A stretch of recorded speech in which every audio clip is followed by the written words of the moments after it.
Sena, who really on very short time notice, on short notice, really jumped in and gave this talk. So we're very proud of having him here. He is a Carl Feinberg professor at the Institute of Advanced Studies in Princeton. Actually, he's graduated and did his studies in the Instituto Balseiro in Argentina. And then he received, however, his PhD from Princeton University. After that, he became a professor at Harvard. Before, in 2001, he was joining the Institute for Advanced Study in Princeton. So he is a very famous person, won lots of prizes like the Denny Heinemann Prize, the Dirac Prize, Einstein Medal, MacArthur Fellowship, Fundamental Physics Prize, and so on. So we cannot mention all of them. So we're really proud having him here in the Quantum Universe Colloquium. His research, actually, his interests include quantum theory, quantum gravity, and string theory. And he has been studying relations between quantum systems and gravity as well. And the title of his talk today is The Entropy of Hawking Radiation. So a very warm welcome to Juan. And please, Juan, we are very happy that you give us your talk now. Thank you. Hello, everybody. Everybody mute. Okay. Hello, everybody. It's a pleasure to be here. Well, actually at home, but to be with you virtually. So let me share my screen. So this talk will be about the entropy of Hawking radiation. And it is,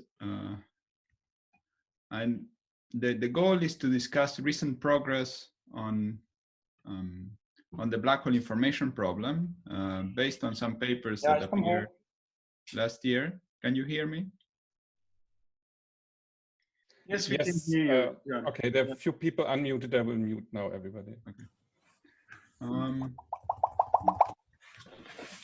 So the outline of the talk, I would like to present a few things. First, the first part will be a review of how there is a black hole entropy formula, which is equal to the area of the horizon.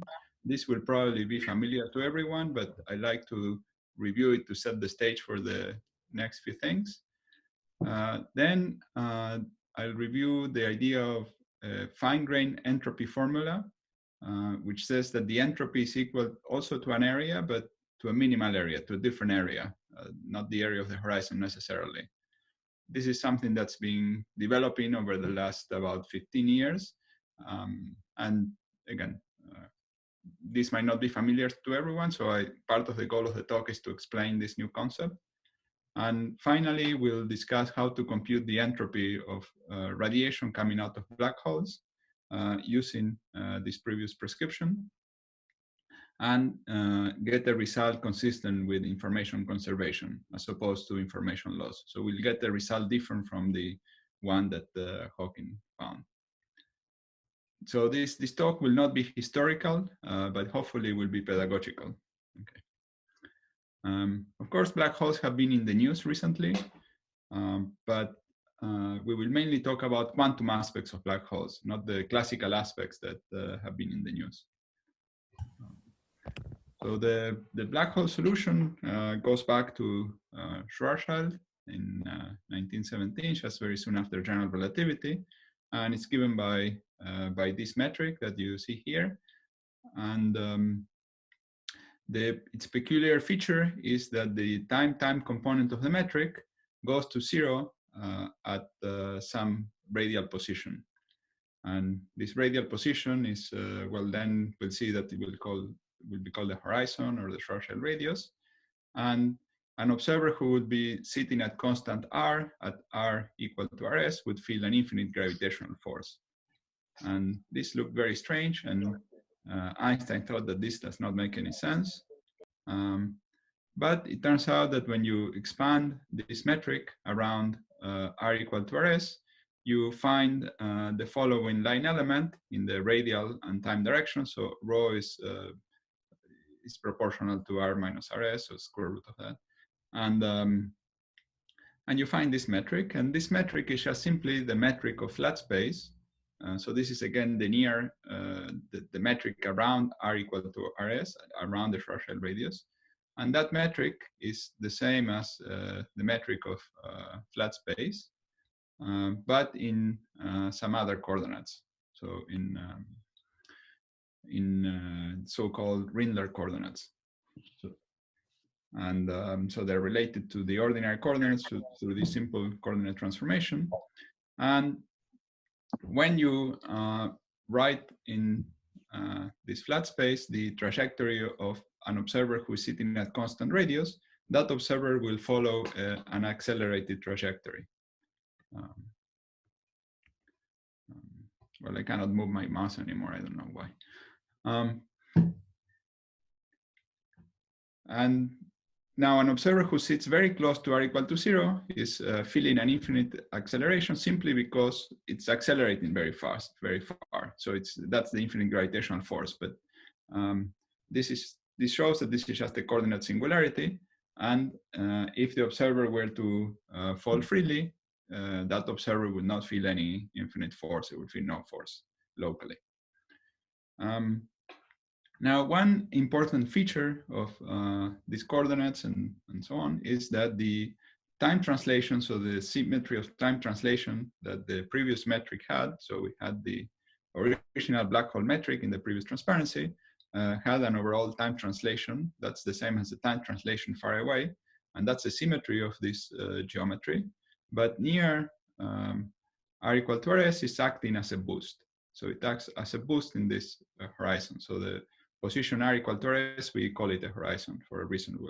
Well, for a simple reason, because if you are behind the horizon, you cannot send a signal that will be seen by this accelerated observer. And in fact, in the full geometry, will not be seen by anyone who sits outside the black hole. We'll discuss the full geometry in a second later. So far, we are only discussing the near horizon geometry, the geometry near r equal to rs, in some coordinates where it's non-singular.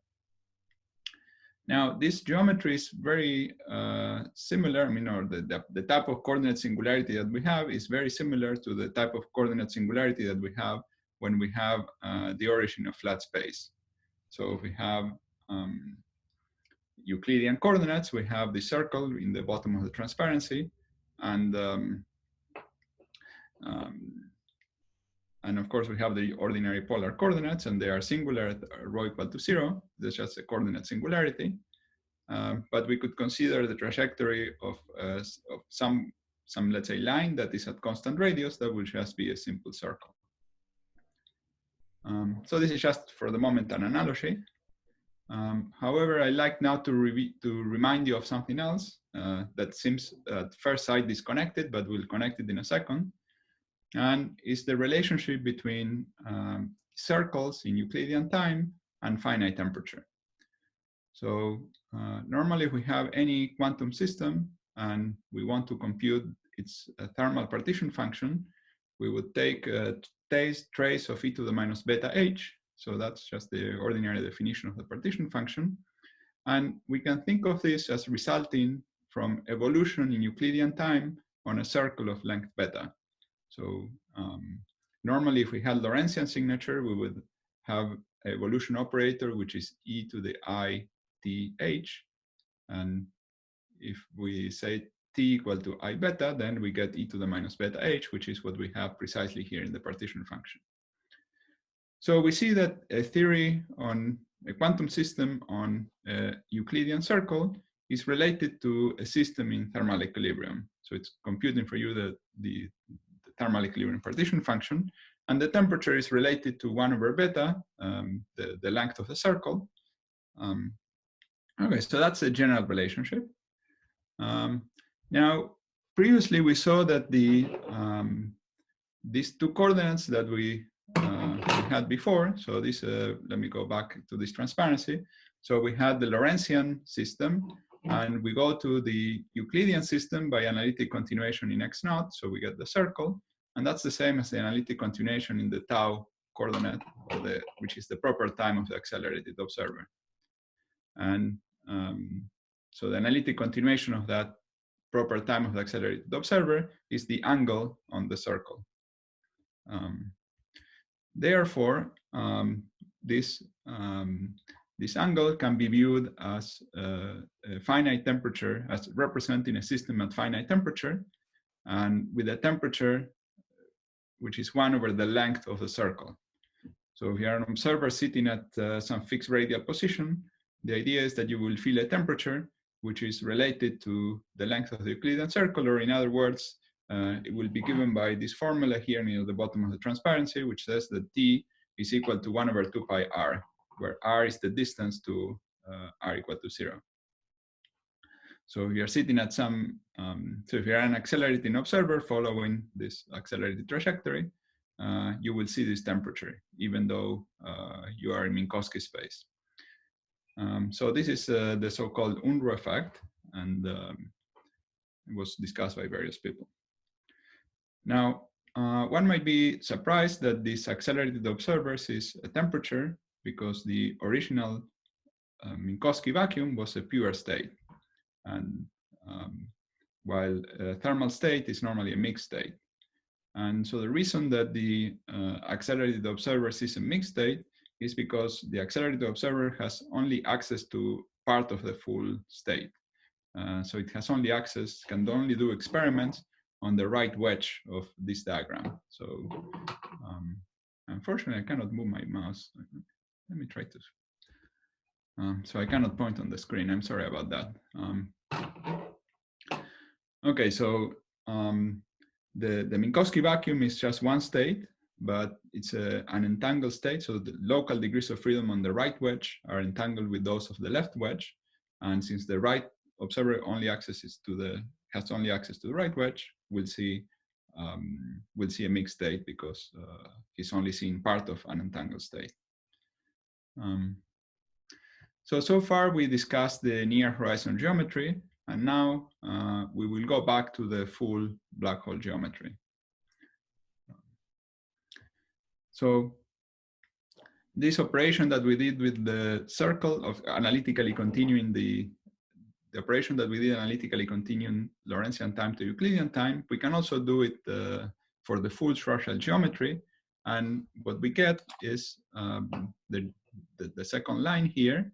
And that geometry can be represented as a kind of cigar. So here we are plotting only the radial and time directions. And on each point, there is a two-sphere. But the important point is that the time direction, the Euclidean time direction, shrinks at r equal to rs. But if we adjust the period of that Euclidean time direction appropriately, it shrinks in a completely smooth way, in the same way as the origin of the plane. And when we see how we need to adjust the period, we need to make the Euclidean time direction periodic with a period which is 2 pi rs, and rs is the Schwarzschild radius, and that will be the inverse temperature as seen far away. So this gives us the formula for the Hawking temperature of a black hole, and it's one of the simplest derivations for this formula. Now, it's useful. Go back in. Would that help with the mouse? What? If you exit the full screen and go back into full screen, okay. Now we see your mouse. Good. No. Maybe go back just again. For the last second we saw it. Yeah.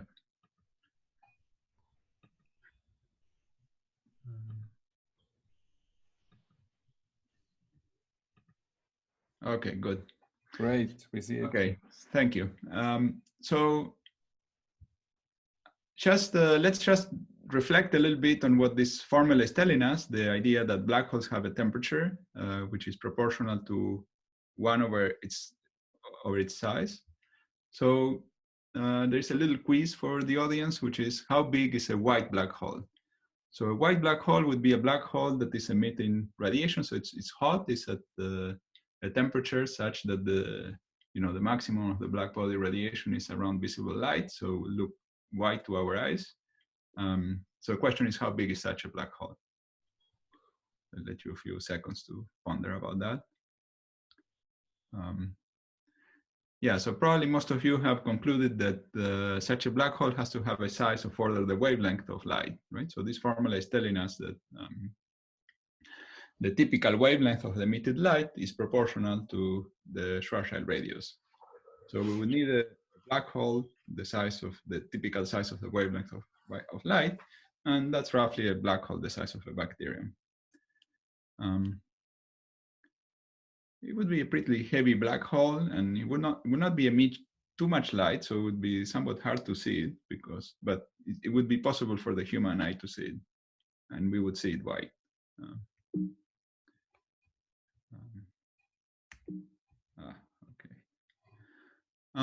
Okay, so from this formula we conclude that using the first law, so using the first law, we can compute the entropy because we know what the energy is and we know what the temperature is. So we can integrate the first law.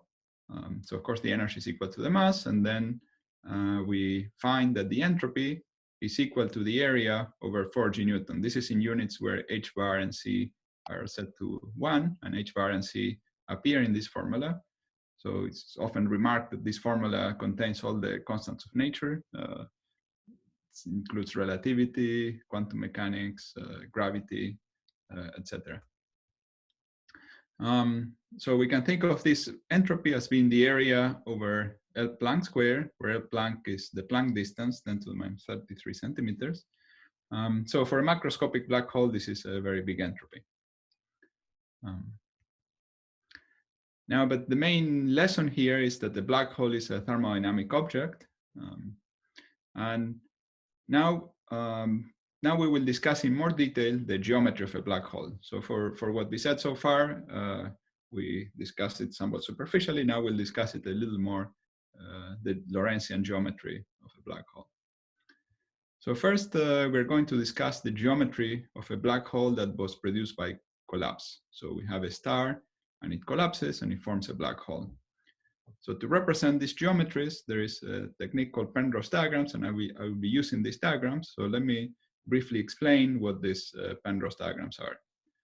So in these diagrams, we are going to suppress the sphere coordinates. So there are the two directions of the sphere are not represented explicitly.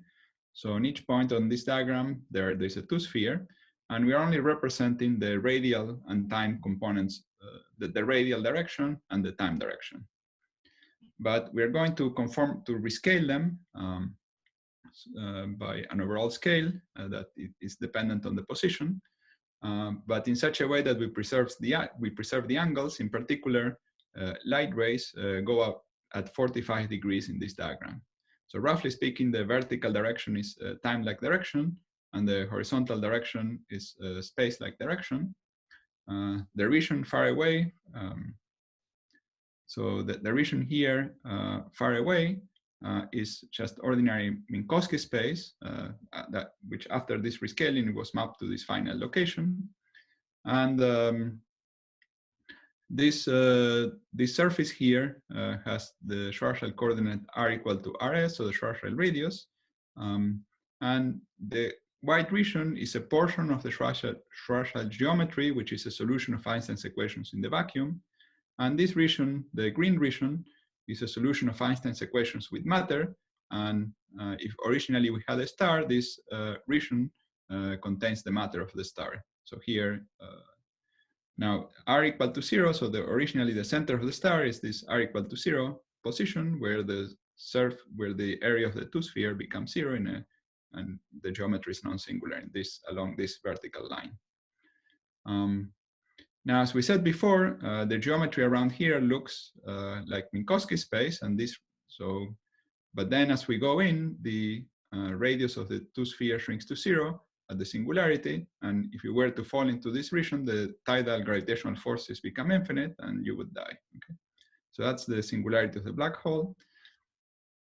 Now, the whole geometry is divided into two parts, the exterior and the interior. So the interior consists of all space-time points that cannot send the signal to the outside, too far away. And so here, if you have some point in the interior, like the point that the mouse is pointing, unfortunately the mouse got stuck again. If this point were to try to send a signal, the signal will be parallel to this horizon line, but in the interior region, and will eventually hit the singularity instead of coming out. If you had a point that is a little further away, like this point here, then that point will send a signal, and the signal could go to infinity. Okay, but nothing. If you are a local observer living here, nothing dramatic happens when you cross the horizon. Okay, so hopefully these pictures, these Penrose diagram pictures, are clear, and they represent the geometry of the black hole. Now, one interesting point is the following. We have this line, is what we call the horizon. This is a light ray, or a set of light rays that separate this interior region from the outside. It is an imaginary surface in the sense that an observer who locally crosses the surface cannot tell that there is nothing special at this point. But we can compute the area of the horizon, and the area starts being 0 at the point where the black line intersects r equal to 0. Unfortunately, I can't move the mouse again. Okay. So at this point, the area is 0, and the area increases, and it reaches a maximum here, and then it stays constant at the value of the Schwarzschild solution. So the value given by the Schwarzschild radius along here. So here we see that the area starts small and then increases in this particular solution. But Hawking proved that this is always true, that the area of a black hole horizon always increases in all circumstances.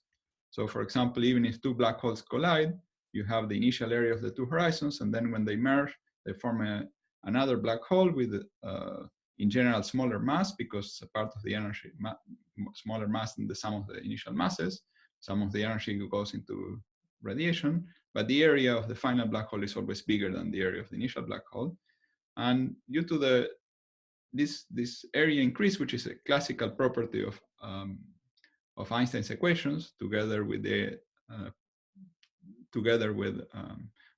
positive energy condition, ensures, so these two things ensure the second law of thermodynamics. So when interpreting the area of the horizon as thermodynamic entropy, we can interpret this area increase, or the consequence of the area increase is to enforce the second law of thermodynamics. Now, a black hole in general might have some matter around it, and then the full thermodynamic entropy outside the black hole will be the area of the horizon plus the entropy of matter. In fact, thinking about it this way is how Bekenstein came up with the idea of the entropy, of this entropy formula for a black hole. Now, one question we can ask is, when a black hole emits Hawking radiation, it loses energy, so its area becomes smaller. And so the question is, what happens to the entropy? Now, for this, it's important to remember that we had this matter contribution, and this matter contribution includes the entropy of quantum fields. So in particular, involves the entropy of Hawking radiation, of the radiation that is being emitted by the quantum fields. So we can should think of this formula as telling us that the thermodynamic entropy of the black hole is the area of the horizon plus the entropy of the quantum fields outside the horizon.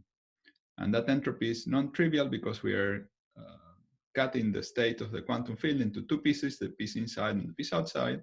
And here we are only looking at the outside, and the vacuum of the quantum field theory, even though it could be a pure state, will become a mixed state with some entropy.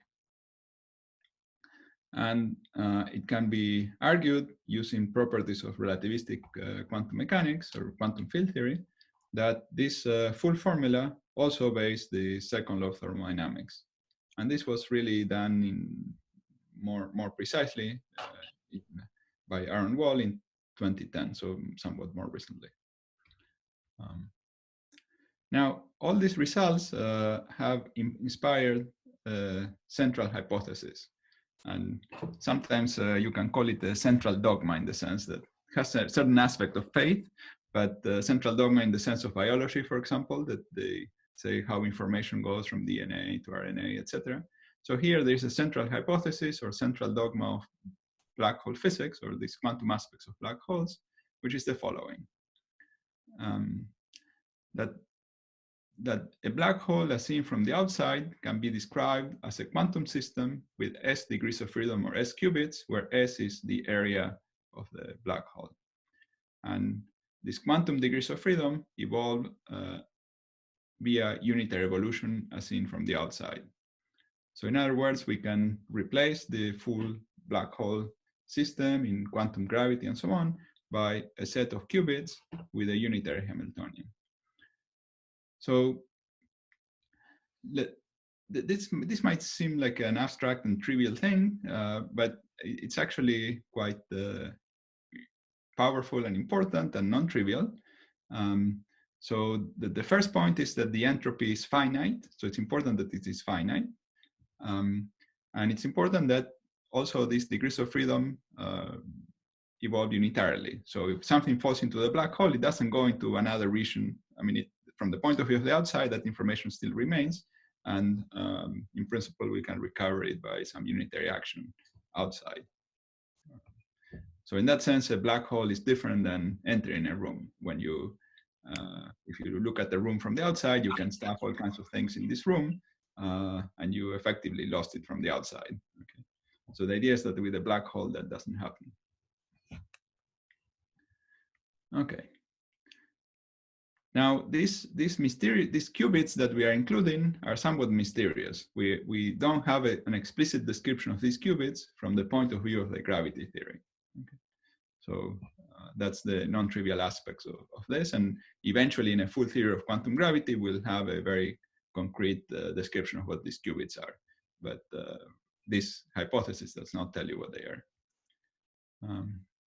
So, in fact, the idea is that when we compute when we consider the Euclidean geometry of a black hole, which we already discussed, by computing the gravitational action and sticking the gravitational action, well, by computing this, what we are computing secretly is this trace of e to the minus beta h over those degrees of freedom that make up the black hole. So this action tells us the answer for this computation, but it does not tell us what microstates we're counting. It doesn't give us an explicit description of the states. Okay. Now, I mentioned that the previous results inspired this, but we also have some evidence that this picture is correct. And I won't discuss in great detail the evidence because it won't be too important for what we're going to discuss later. It was important historically, but not for the final answer. And so the first bit of evidence that came from string theory was by studying special black holes in special theories. By special, I mean supersymmetric. And those can be counted precisely using objects in string theory, like strings and d-branes and so on. And that reproduces the area formula. So in this picture, one gets a more explicit description of the microstates, and one can reproduce the area formula. And not only that, but also corrections to this formula, like this entropy of the quantum fields outside plus further corrections. And the second piece of evidence is via this ADS CFT correspondence, where one relates the whole physics of quantum gravity in anti-de Sitter space, which are some special negatively curved spacetimes, to field theory or quantum system living on the boundary. So in this picture, the black hole can be viewed as a fluid made out of very strongly interacting particles, and the entropy of the fluid is the entropy of the black hole, and so on. Okay, so those are some of the evidences, the pieces of evidence, but there is one problem, and is that Hawking in 1976 said that this cannot possibly be true. Okay, so Hawking explicitly argued against this picture. So his argument was the following. So he said, well, let's look at the black hole geometry of a black hole that is formed from collapse, but after we allow it to evaporate. So the black hole, so here this is a picture a black hole that is formed from collapse. But so in the beginning is similar to the picture we saw before, but now we have Hawking radiation here represented by these red lines. And we also have the partners of Hawking radiation. So Hawking radiation can be viewed as a pair of particles. And so one comes out and the other one goes into the singularity. Or these are modes in the quantum field that are entangled with each other. And so this is a slow process. So the black hole mass reduces slowly. And so here we assume that nothing special, and this can be, the computation that leads to this can be trusted up to the late stage of the black hole evaporation, where the black hole is very small, of order the Planck size. And at that point, we cannot trust the classical gravity anymore. But we assume that nothing very drastic happens. I mean, at that point, the total energy in the black hole is small. So Hawking said, well, let's assume that you emit just a few quanta of very high energy, and that's it. And then the space-time becomes flat space again. So this vertical line here in the top of the diagram, that's the top, a portion of the diagram of flat Minkowski space. Okay, so here at the end, we have flat Minkowski space with some radiation coming out, and the black hole has completely evaporated. So when we have this picture, we end up with a situation where we could have formed the black hole in a pure state or relatively low entropy state, but the entropy of radiation could be very large. So in fact, the whole process, as we said, preserves the second law of thermodynamics. So the entropy of radiation is actually larger than the initial entropy of the black hole here. So here we had some area of the horizon. The entropy of this radiation is bigger than the area of the horizon. The whole process generates entropy. And now, in principle, if you consider both the interior and the exterior, we have a pure state because these red arrows are modes are entangled with the modes inside. But Hawking said, well, after the black hole evaporated, you only have access to the outside, and therefore you have some entropy. Okay, so from the point of view of the outside system, you have some entropy. And this can be represented graphically in this way. So we have as a function of time, so the horizontal line here is time, and we have the entropy of outgoing radiation. So initially, the black hole was formed here at t equal to 0, and some radiation is being emitted, and the entropy steadily rises until the black hole evaporates completely. And this other curve represents the thermodynamic entropy of the black hole. So it had some entropy just after it formed. And then as the black hole evaporates, the thermodynamic entropy goes down. And here we see that the maximal entropy is bigger than the initial thermodynamic entropy. And so that's the generation of entropy that we had discussed. Okay, so that's Hawking's calculation. So the green line is Hawking's curve, the Hawking radiation curve, and the computation of the radiation, the entropy of radiation. Now, this cannot be true if that central hypothesis we discussed is correct. Now, what would be a correct curve if that central hypothesis was correct? So correct curve was, well, the curve that is expected from unitarity was discussed by Don Page. And there is nothing wrong with entropy just initially increasing, because it could be that so there is some radiation, and the radiation becomes entangled with the black hole degrees of freedom, with the microstates of the black hole. So there is no problem here in this initial rise. The problem only arises when the entropy of radiation becomes bigger than the thermodynamic entropy of the black hole. So thermodynamic entropy of the black hole tells us how many degrees of freedom we have. So we cannot make a pure state out of something that has this amount of entropy and a black hole system that has this amount of entropy of states, right? So we can only make a pure state. We would need another system that has this amount of entropy. So the maximal entropy that the radiation can have is the black hole entropy in this region. So the entropy of the radiation should go up, and then it should start going down.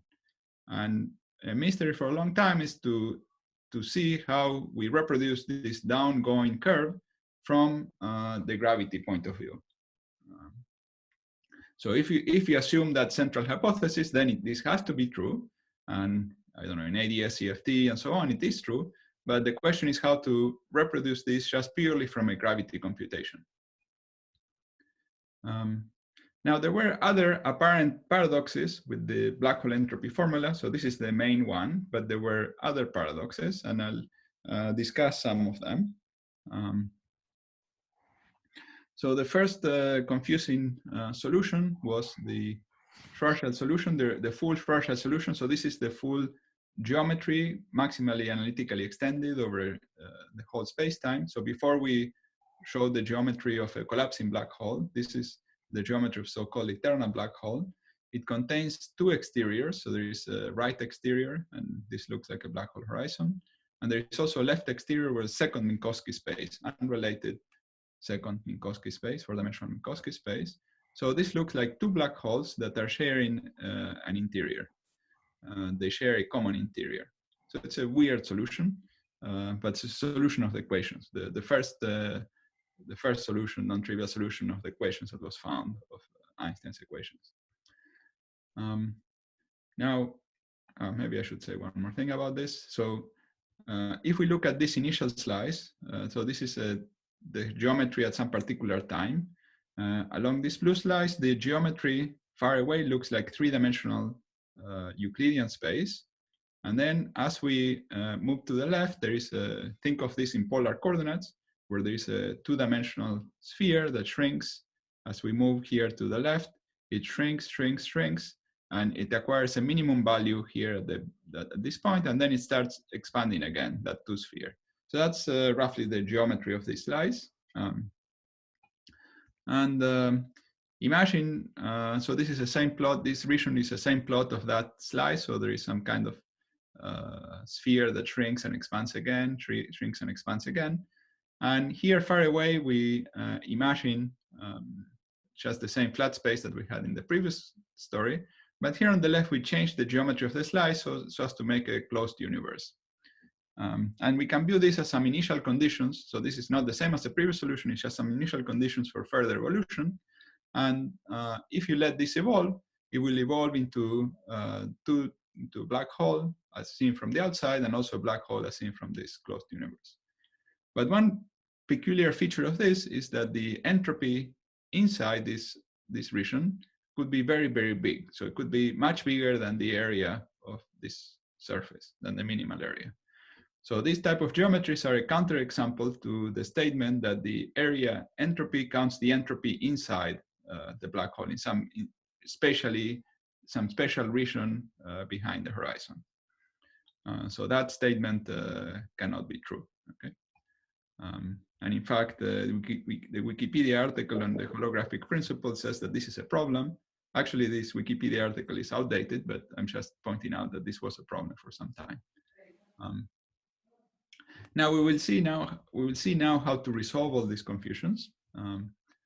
And the important point is that all these confusions involve the black hole interior, and they involve computations of fine-grained entropy, not thermodynamic entropy, and they all involve entanglement of some kind.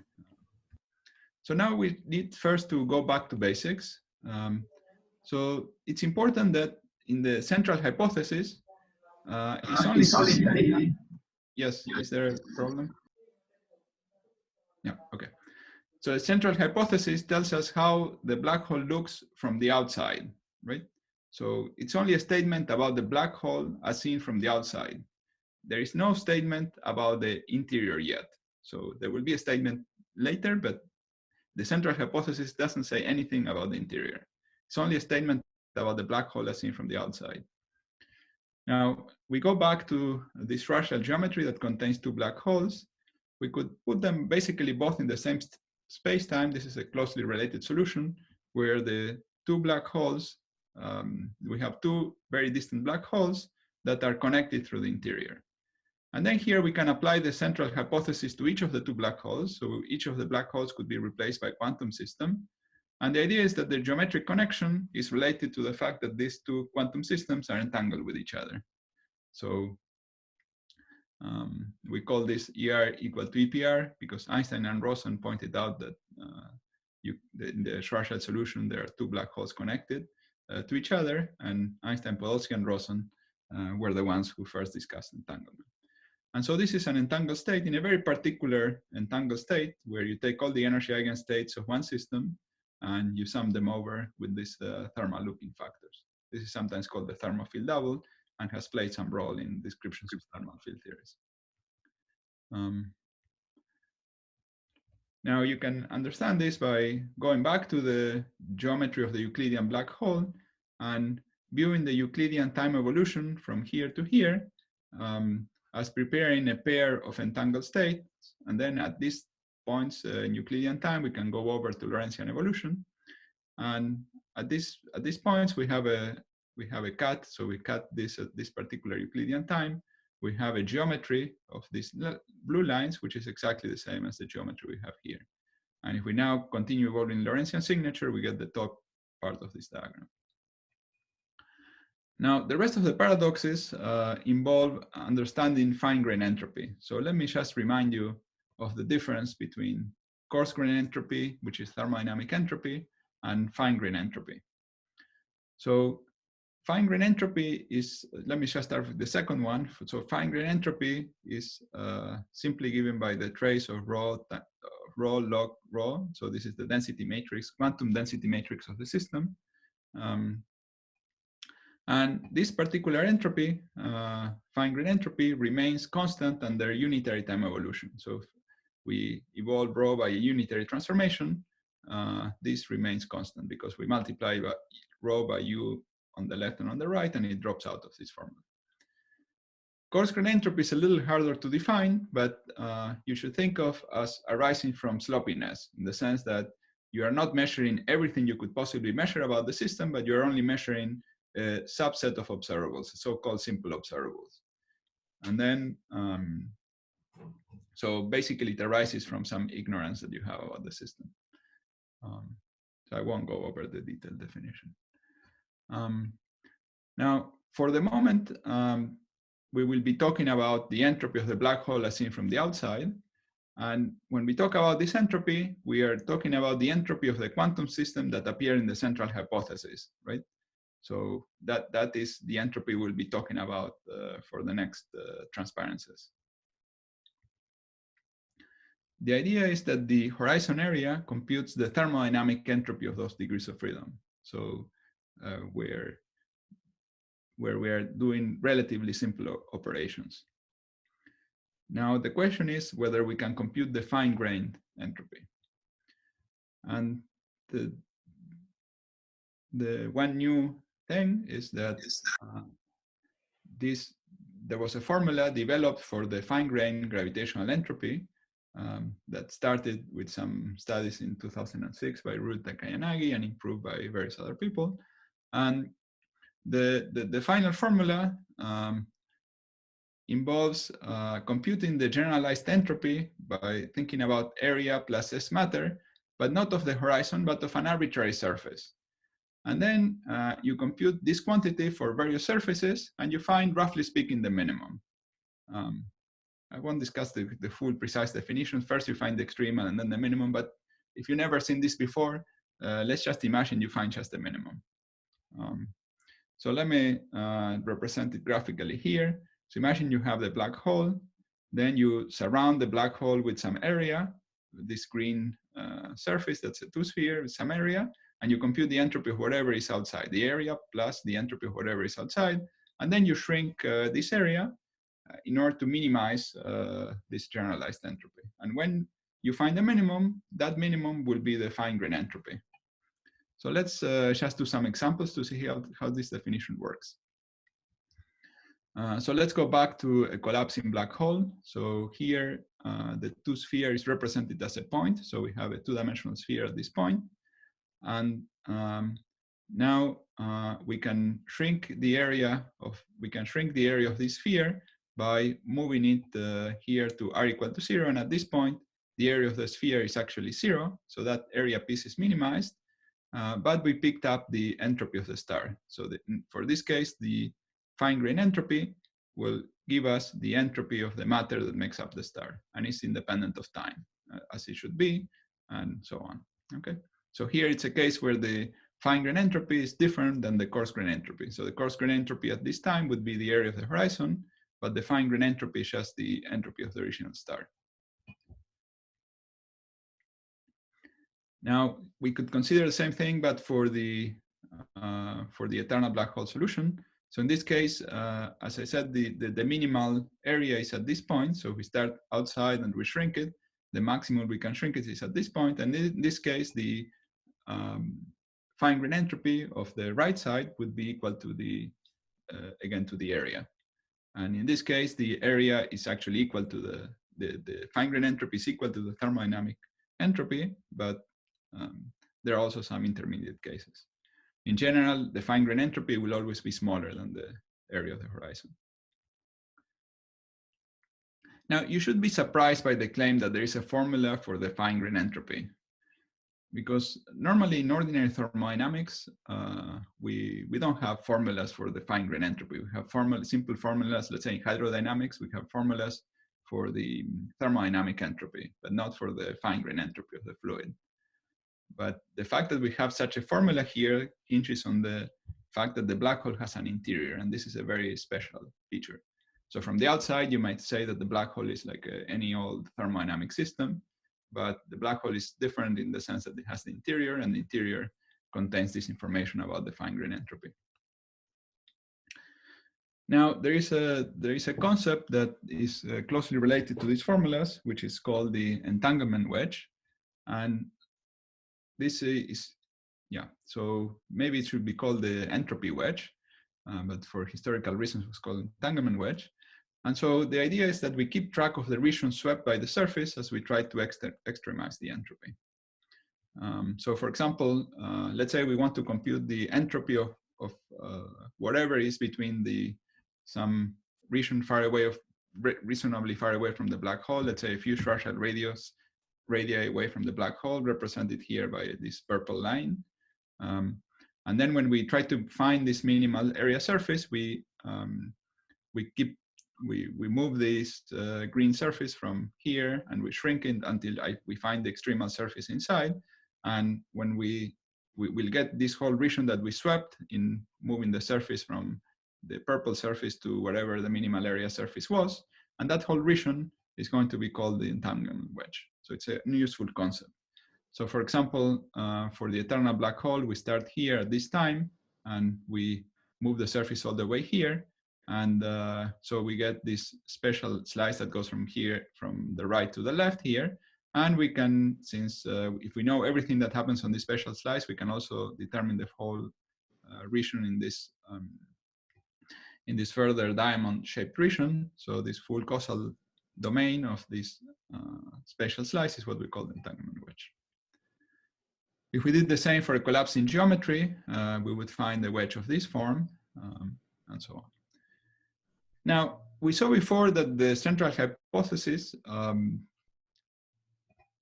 talked about a system that describes the black hole from the outside. But a question we're going to ask now is, how much of the space-time does this black hole describe? So we could, sorry, does this quantum system describe? So does it describe only the outside, a portion of the inside, or which portion? So now we'll introduce a new hypothesis. Now we'll talk about the interior. And this is this entanglement wedge reconstruction hypothesis. And it says that the quantum system describes everything that is included in the entanglement wedge. Okay, so it describes the exterior and also the portion of the interior that is in the entanglement wedge.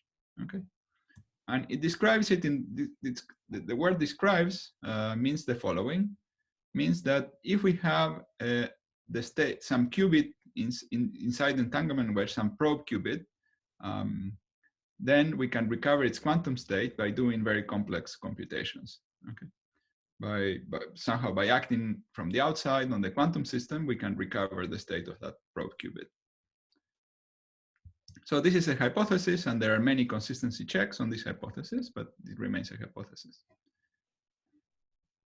Now, so the usual statement when we talk about black holes is that if you do observations from the outside, you see everything that is outside the horizon. The idea is that this is true if you do simple observations. But if you do arbitrarily, the new aspect is that if you do arbitrarily complex operations, then you could see everything that is outside this minimal surface. So you can go a bit deeper into the inside of the black hole, in some cases, all the interior, depending on what the entanglement wedge is, but you can see a little more. You can access more complex operations. So we'll now argue that this removes some apparent paradoxes. So when we go back to this bag of gold, so we'll go back to this bag of gold example. So I remind you, the example was that we had a flat space joined by an Einstein-Rosen bridge to a closed universe. And now, because the prescription depends on the entropy, so we could consider two situations with the same amount of matter but different entropies. So for example, we can have matter that is in a pure state or matter that is in a mixed state. For example, if we have two galaxies entangled with each other, this is in a pure state. And here, if they are not, if they're entangled with something else, that's in a mixed state. So in this case, we would have a case where we have little entropy inside. And then when we search for the minimal surface, we'll include in the entanglement wedge the whole green region. And the entropy will be relatively small. We can cover everything. Here, we would, if we try to cover everything, we would have a big contribution from the entropy inside. And so instead, we pay a price of the area at this neck. And so we have an entropy which is equal to the area of the neck. And the entanglement wedge, as seen from the outside, is just this green region. So we get two different things. An important point here is that the size of the entanglement wedge depends on the fine-grained entropy, but not the energy of the matter inside.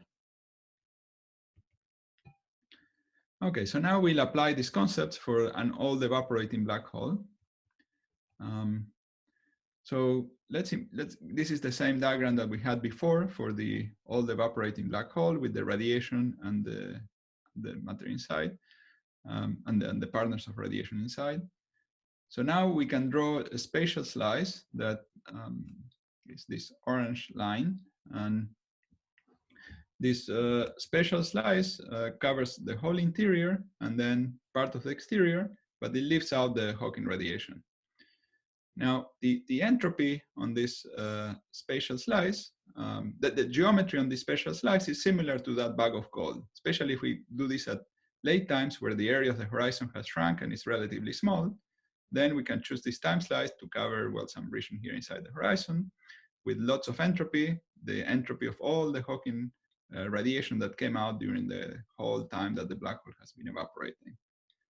So this region here of the black hole is very, very long along this direction, containing all the radiation that has been evaporated, that has been coming out, all the partners of Hawking radiation. So in this situation, we'll have a lot of entropy inside, and we have a relatively small neck. So it's very similar to the bag of gold example. And so when we try to compute the entropy at these late times, we'll find a situation similar to what we had before. So let's consider an old evaporating black hole and try to find the minimal surfaces. So one possibility is to include all the, to have a zero area here, but include all this radiation. So we'll have an entropy which will be very large due to the entropy of radiation. And a great progress was done when these two papers realized that there is actually a second possibility for the entanglement wedge, or a second minimal extremal surface, and the actual minimal surface, the one with lowest entropy, is just near the horizon. So, and it has an area proportional to the horizon area at these late times. But now the entanglement wedge does not include the radiation. So the entropy of the fine-grained entropy of this black hole, computed in this way, will just be the area of the horizon. It will not include the this radiation inside. So here we are. This is a resolution similar to the resolution we saw before for the bag of gold example. Now there are two implications for old black holes. So first is that the fine-grained entropy is close to the thermodynamic entropy of the black hole. And the second is that the second implication is that the quantum system describing the black hole describes only a portion of the interior. So it describes only this portion of the interior of the black hole. In particular, it does not describe this whole region of the interior. Okay, that's what happens for all black holes.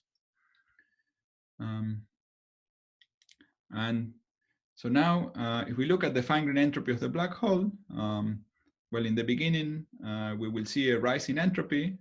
So we see this portion of the rise of the entropy comes from the case where we have disentanglement wedge, which includes the entropy inside the black hole. From the new minimal surface, we get this other curve, which is decreasing and is going as roughly the thermodynamic entropy of the black hole decreasing as we had expected before. Now, so far, this is the entropy of the black hole, but what about the entropy of the radiation? Okay, so now the radiation appears to be in a mixed state. And why? Because it was entangled with the fields that were inside the black hole.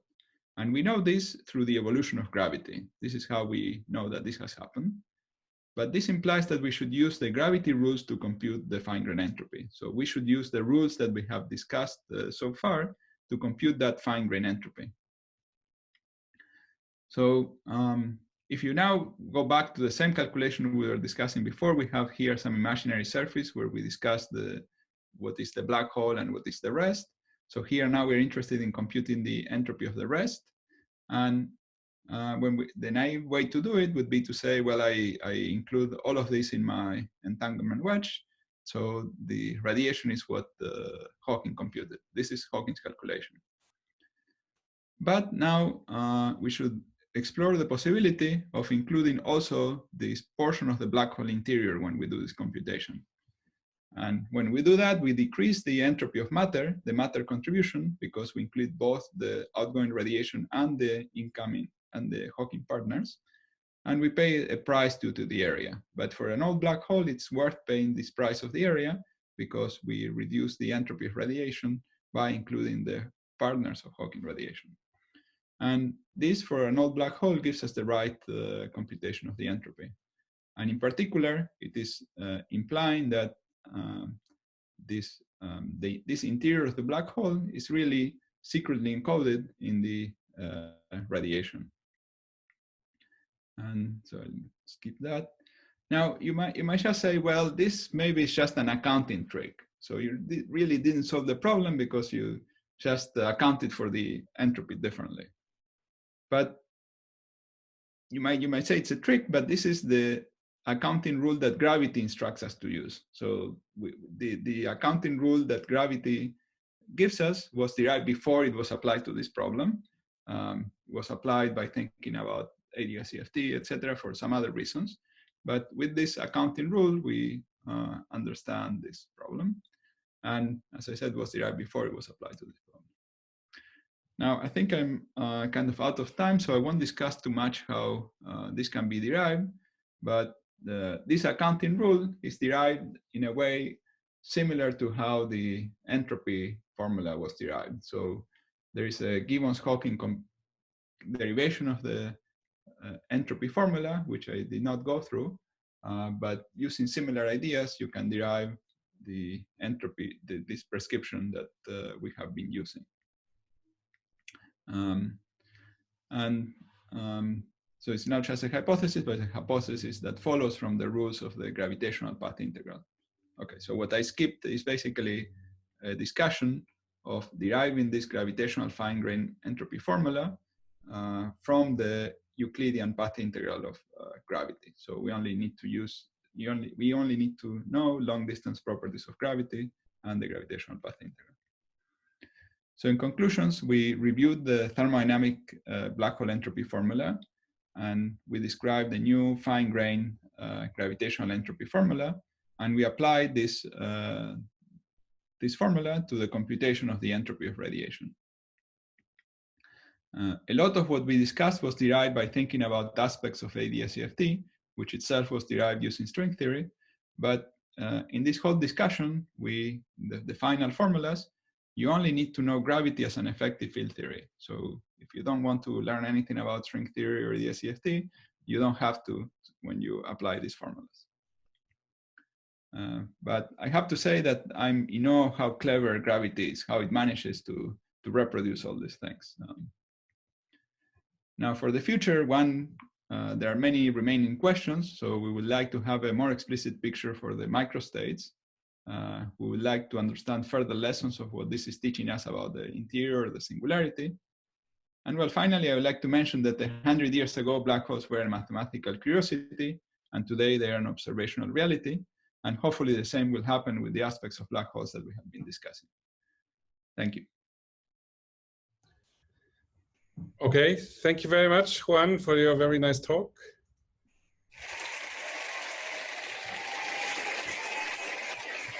The crowd is cheering. I don't know whether you hear this. So thank you very much indeed. Yeah. Okay, so now I'm asking around if there are questions. So if there are questions, please go on participants and raise your hand. And I hope I see you raising your hands, and then we're gonna see it. Okay, I see a first hand from Jan. Okay, thank you very much for your talk. I don't have a good intuition for this fine-grained entropy yet. Maybe can you say what your intuition is on this? This seems to be the crucial concept which was missing before, or one of the crucial concepts. Yeah. Well, this is a concept that was there before, and when Hawking did the calculation, he thought he was computing that. But the new concept is that the correct gravitational formula for computing the fine-grained entropy was slightly different than what was thought before. This fine-grained entropy is just the usual von Neumann entropy of usual entropy. Well, so by usual, I mean just this is the usual quantum mechanical definition of entropy. I just draw the distinction with the thermodynamic entropy. But what was missed before? What was the missing piece? This Ruta-Kayanagi formula. Well, the Ruta-Kayanagi formula and its generalizations. So the idea that to compute the fine-grained entropy, one needs to minimize over all possible surfaces, right? And so in particular, one has to allow, what is surprising about this is that to compute the entropy of the radiation, which is in a region where there is no gravity or where gravity is very weak, right? We could transfer the radiation to a lab system or whatever, where there is no gravity. Even to compute this entropy, the idea is that we have to minimize over the geometry, find the minimal area and so on. And we have to include a portion of the black hole interior, which looks completely separate. And so this formula has this very weird non-locality aspect. Okay. And it is this aspect that makes it work. Thank you. Any other questions? Raise your hand. Raise your hand, sorry. Or write into the chat. Yeah, that's the other option. I have a question. Yeah. If you start with some matter and you collapse it into black holes, and then this black holes evaporates, can you recover in the radiation, in the outgoing radiation, the information about the ingoing matter? Yes, the idea is that you could recover it, yes. But how do you do? Well, this description so far has, in order to recover it, you need to do very complex operations. So let me give you an example of a complex operation that, so imagine that you form a black hole and you let it evaporate and you collect all the radiation, okay? So what you can do is take all this radiation and run the laws of nature backwards in time, right? And so you do the black hole formation and undo the formation, and in that way you recover the initial information. Yeah, but the outgoing radiation is totally entangled with their antiparticles, right? Yes. So when you evolve it backwards in time, what happens is that as you are evolving this backwards in time, this radiation gets combined with the particles that are coming out of the black holes, because we're evolving now backwards in time. They form the vacuum, they produce the vacuum, and eventually they produce the vacuum state that you had before in the very beginning. So this is an example of But in the Hawking evaporation, he's talking about particle-antiparticle production at the horizon, right? Yeah, And that's correct. That, the outgoing particles is totally entangled with the ingoing antiparticles. And then the outgoing particle is not entangled at all with the black holes. Well, the outgoing particle is entangled with the, in this gravitational description, the outgoing particle is entangled with another particle that is inside the black hole. Okay. Okay, there was another question from Alexander. Alexander, he wrote it into the chat, but maybe you want to ask it by yourself. Is that possible?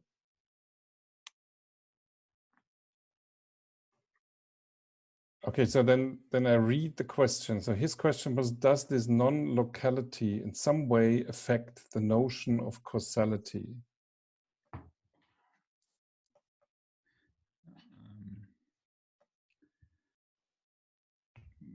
We think no. So it depends on exactly what you mean. So the idea is that by doing very complex operations, we can somehow reach into a qubit that is inside the black hole and read its state.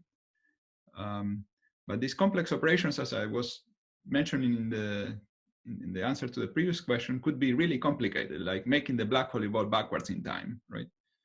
And so in that particular example where we collect all the radiation and then we evolve the system backwards in time, we could understand if informing the black hole we had sent an unknown qubit into the interior, and we collect all the radiation, we will be backwards in time, we could in principle read the value of that qubit. But of course it's a very complex operation, and the operation itself creates its own space-time. So this process of evolving backwards in time creates a new space-time with its own causal structure and so on. And the story is consistent once you take this into account, right?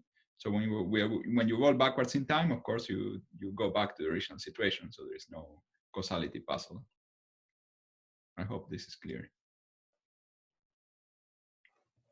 The point is, one important lesson that was learned by thinking about these questions is that when you do very complex operations, you are creating a new space-time. You cannot neglect, in the discussion, you cannot neglect the space-time that you create when you do the complex operations. And people have discussed in more detail how you would recover the some qubit that is inside the black hole by using some general quantum information ideas called PETSMAP and applying them to this setup. And roughly speaking, what you need to do is to produce a second copy of the black hole in your quantum computer. And then when you try to recover this qubit, what happens is that the interiors of those two black holes, the original black hole and the one in your quantum computer, get connected. And in that way, you transfer the qubit from the original black hole to the quantum computer. So these are the types of things that end up happening if you try to think about how you would recover these qubits. Okay, there's another question from Jürgen. Yeah, this was a little bit along the similar lines of your answer to Alexander's question. So my question is, when you actually, when the background metric of space-time changes over cosmological timescales, does this give corrections to the entropy calculation?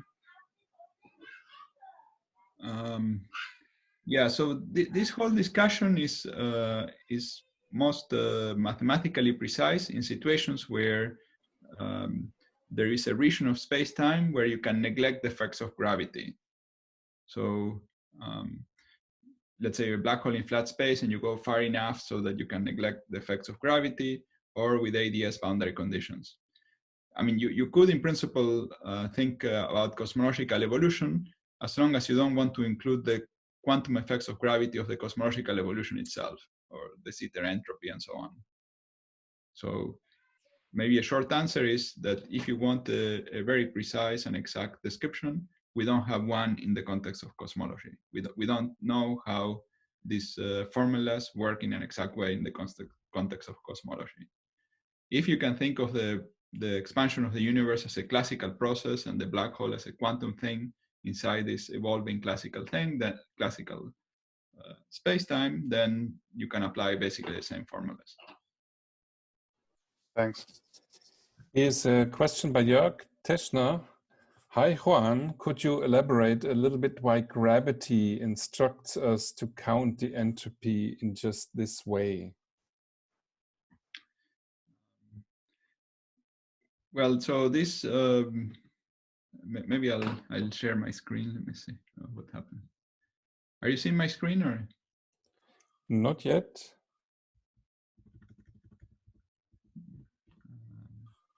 Okay, let me figure out how to share it. Just a second. Yeah, so this is a part that I share screen. Just a second. This is the part I skipped. Thank you. Yes, perfect. Now you see it. Okay, so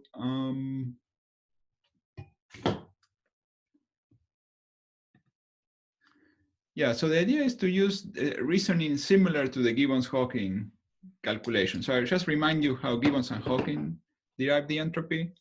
So they consider the Euclidean cigar geometry that we drew a couple of times.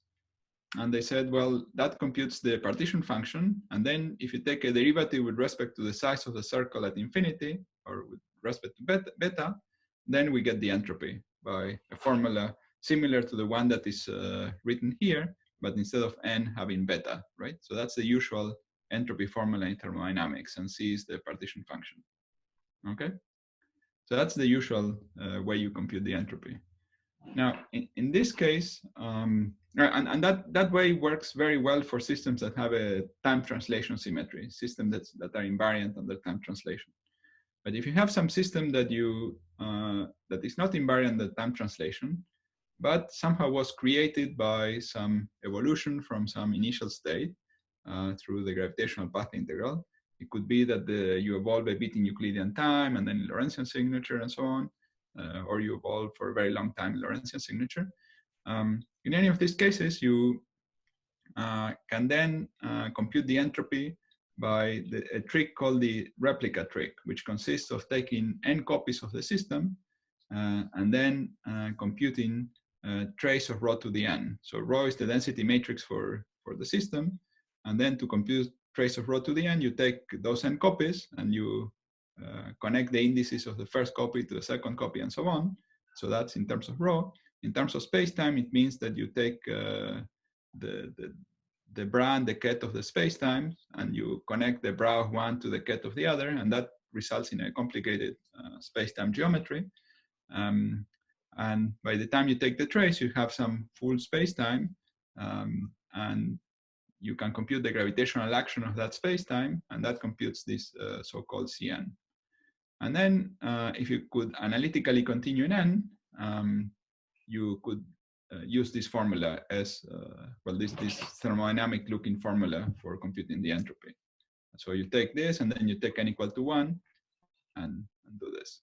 Now it turns out that you only need to understand this near n equal to 1. So the Cn's are very well defined, are very well defined space-times, but when you can continue those space-times for n not an integer, and when n is not an integer, these space-times have a kind of conical defect angle, a kind of cosmic string, and you get that the partition function, especially near n equal to 1, is basically the area of this cosmic string. And minimizing this area, we get, minimizing the action, sorry, we get to minimize over the area. Okay, so that's essentially how the formula is derived. Okay, and when you look at the spacetimes, you should also include these regions inside black hole interiors and so on. I'm not sure whether this was the aspect you were asking.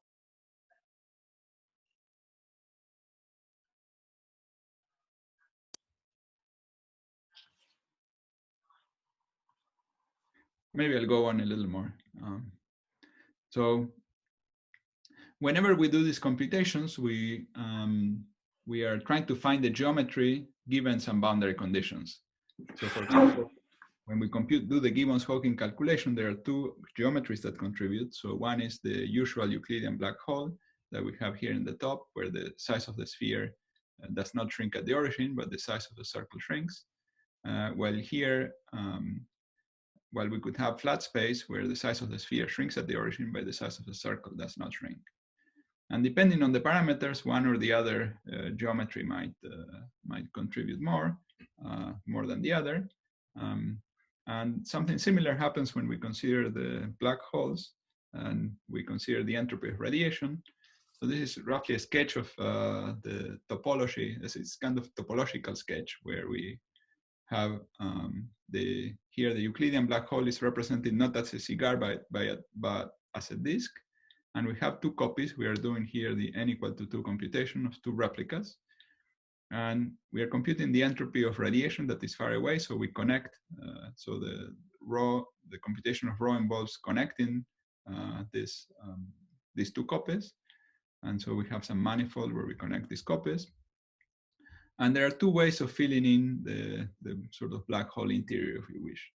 So there is the Gibbons-Hawking way or Hawking way, which consists of two separate black hole interiors not connected to each other.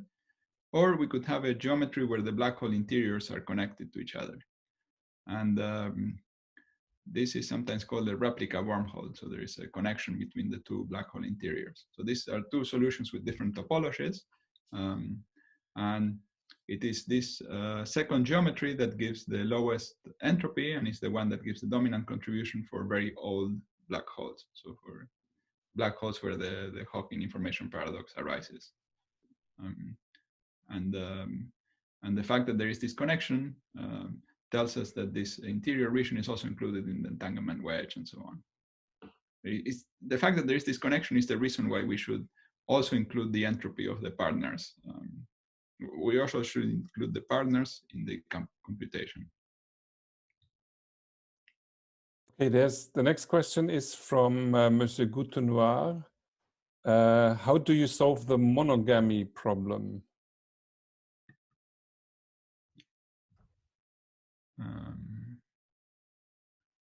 The monogamy problem. Okay, so let me maybe go back to the diagrams. So the monogamy problem would be the idea that a given piece of information could be in two places, could belong to two systems, okay? So here, what's important in this type of diagrams is that if we consider the interior of the black hole, right? So the monogamy problem would have arisen if we had said that the interior belongs to the quantum system that describes the black hole as seen from the outside. Okay? But here the idea is that this region of the interior geometry of the black hole is already contained in the radiation. It's contained in very complex correlations between the emitted Hawking radiation. In some sense, this region here does not belong to what we call the black hole, by the black hole as the quantum system that appears in the central hypothesis. Okay. I'm not sure if this is clear. So it's not that these red arrows are both in the quantum system that describes the black hole and in the radiation. This red arrow is already contained in the radiation. That's the picture. So there are here, when we think about the full quantum mechanical description, there are two quantum systems. One is the whole exterior region here, describing quantum fields in a region where we can neglect gravity, let's say. So that's one quantum system. And the second quantum system is the quantum system that was appearing in the central hypothesis. It's the quantum system that's supposed to describe the black hole as seen from the outside. Okay, these are these two quantum systems. Now, different regions of the space-time geometry belong to various quantums, to one or the other quantum system. So here, the green region here belongs to the radiation quantum system. So to the full So if you treat the radiation exactly, so it belongs to this radiation quantum system. While if, let me see here. Here is a picture of the region of the space-time geometry that corresponds to the black hole, what we can call the black hole quantum system. So the quantum system describing the black hole from the outside, the quantum system that appears in the central hypothesis. Okay, here's a question from Christophe Grosjean. Is the formula for the Hawking temperature exact, or does it receive corrections in an Planck mass expansion?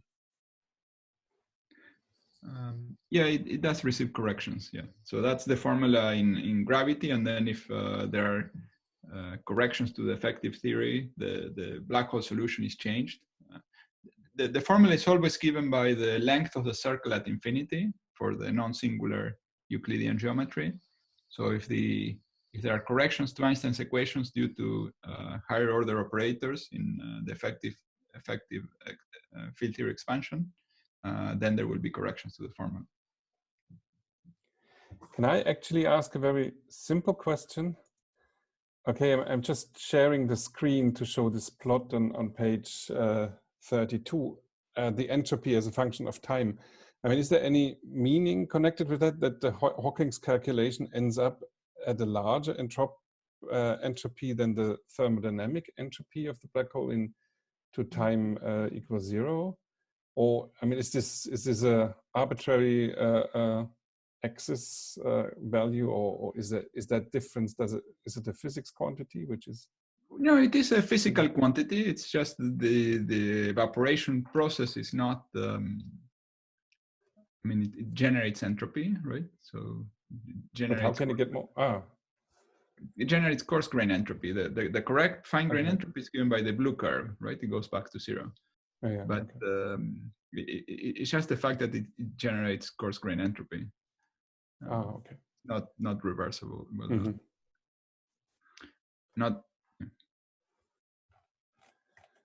Okay. Any other questions? Thank you.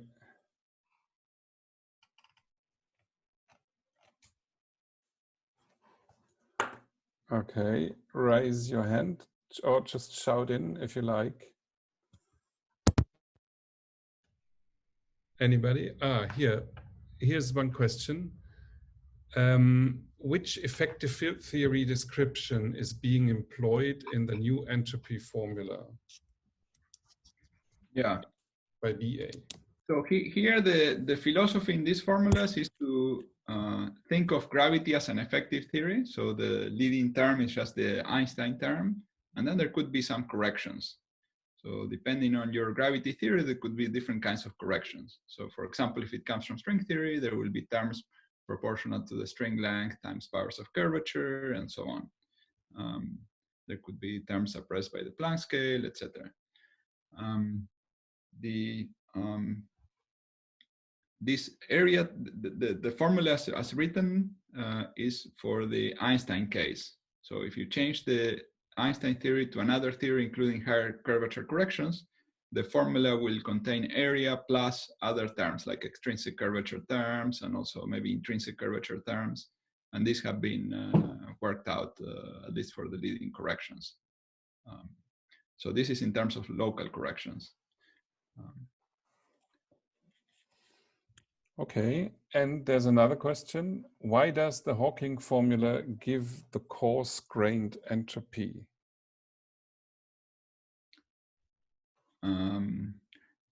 By the Hawking formula, I could interpret two things. One is the entropy formula, the Bekenstein-Hawking entropy formula.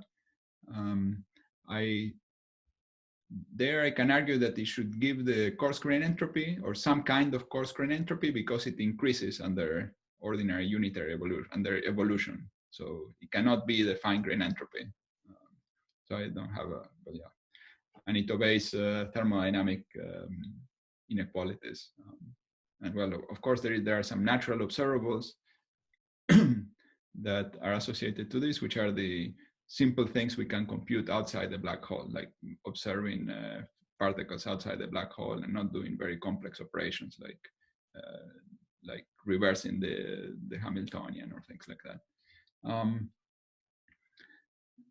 Another question that, yeah, then another way I could interpret the question is by Hawking formula. It could be the formula for the entropy of radiation, right? So he computed the fine-grained entropy of the radiation that was outside, and but somehow did not use the proper formula for that we should apply for gravitational systems that in some cases lead you to include also the interior. In that case, if you only compute the entropy outside, that computation that Hawking did also would give you the coarse-grained entropy of the radiation. So Hawking's formula, the idea is that he not compute the fine-grained entropy of the radiation, but the coarse-grained entropy of the radiation. That's the more modern interpretation. Okay, thank you. Are there any other questions? Yeah, by Adrian Sanchez Garrido is asking a question. Please go ahead. Hello, can you hear me? Yes. Okay, so just a question about the picture with the two quantum systems you were giving for the page card. So it seems to me that these two quantum systems should be coupled in some way in order to permit the state to leak from the initial one describing the black hole to the final one describing the thermal bath. So how is this coupling? How can we describe the coupling of these two systems? Yeah, you're right. Can you see my screen? Yes. Well, I can see you. I can see me. Maybe I should figure out how to show the screen.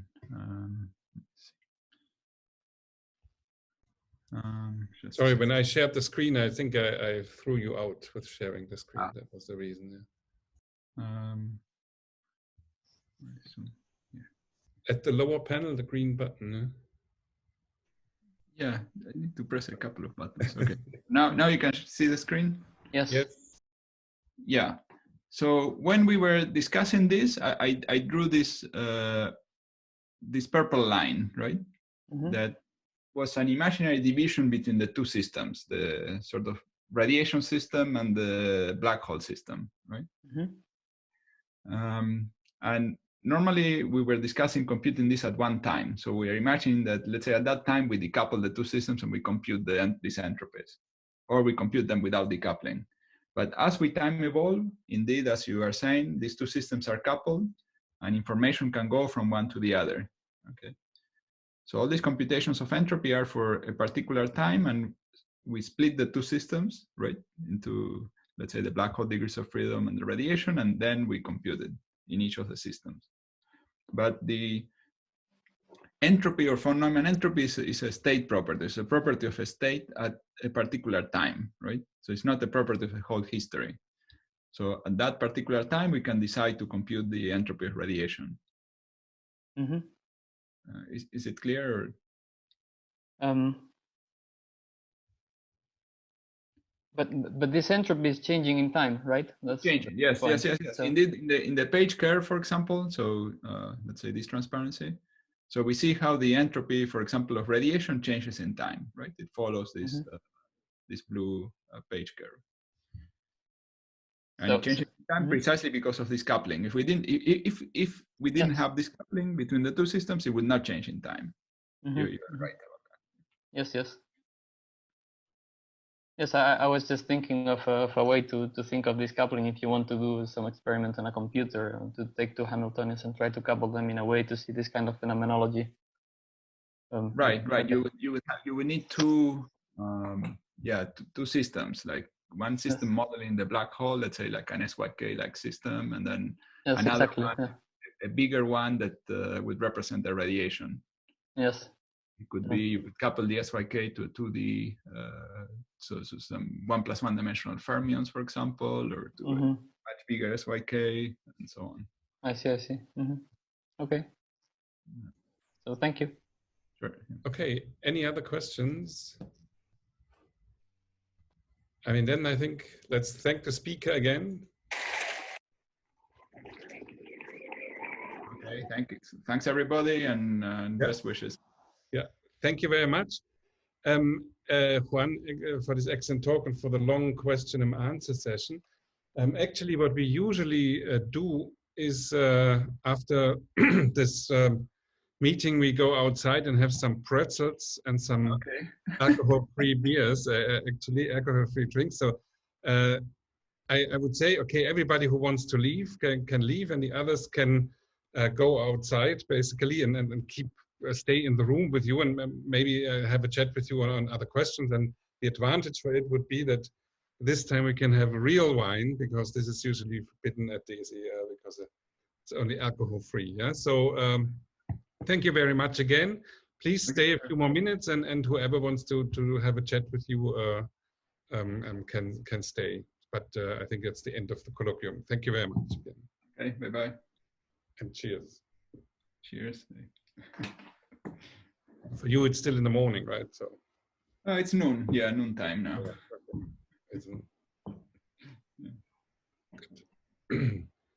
Okay. So anybody who's still connected can still ask questions. Yeah? So thank you very much again for giving the nice talk, and yeah, hope to see you at some point in person at DSE. Have you been to DSE many times, or? Yeah, I've been I think twice. Yeah. Okay, cool. Oh, there's actually from Uta, there's a question, yeah.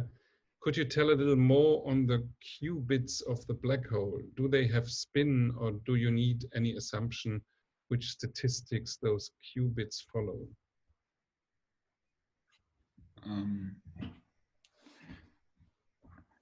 I said the word qubits just to say that how many we needed, but whether they are qubits or Majorana fermions or exactly what they are, I'm not making any commitment. But there are nice models of black holes. There is a very nice model that captures some aspects of black holes, though not all of them, that is made purely out of Majorana fermions. So now one question is whether they should have spin. I mean, these degrees of freedom should have the ability of carrying spin, because the black hole carries spin. I mean,